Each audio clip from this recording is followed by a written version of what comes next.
Монголчууд хадгийг тэнгэрийн эд учраас хөнгөн өвнөөс илүү эд байхгүй хэмээн бэлэгддэг байсан бөгөөд өнгөн үүрийн цагаан гэгээ буюу сүүн цэнхэр өнгөтэй хадгийг хэрэгэлдэг байсан төвхтэй. Хадаг гэдэг бол энэ монголчууд бол бэлгийн дээж хадаг гэж хэлдэг. Хизээ хэрэгэлсэн бэ гэвэл Ховлын хааны үед, Юан гүрний үед улсын багш Павлан байсан. Павламд Ховлын хаан Жэвчнэн авшиг авч багшийн барилга барьж тэрний дараагаар Ховлын хаанд ийм анхны одоо тэр хадгийг үлдэж дээр нь одоо мэдээж өргөл барьж Ховлын хаанд барьсан ийм л ингэж анх хадаг үүсэн өштэй юм билээ. Монголд хадаг үлдүүлж эхэлж байгаад баяртай байна.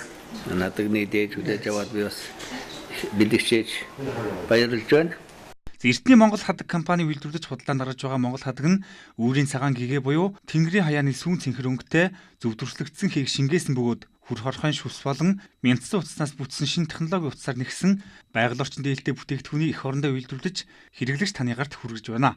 Монголчуудаа Монгол хадгаа хэрэглэхийг уриалж байна. Монголчууд өөрсдөө үйлдвэртэй болоод аль нэгэн төгдөөс юм уу энтгэс биш.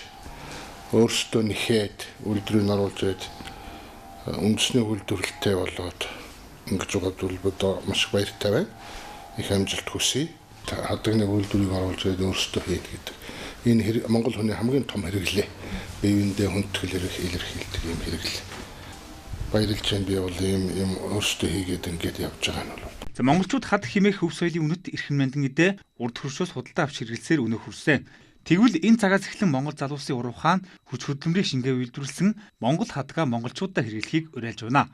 Та бүхэн эртний Монгол хадагны компанитай холбогдохыг хүсвэл 70 тэгтэг 1988 болон 89 тэгээс 76 76 дугаард холбогдно.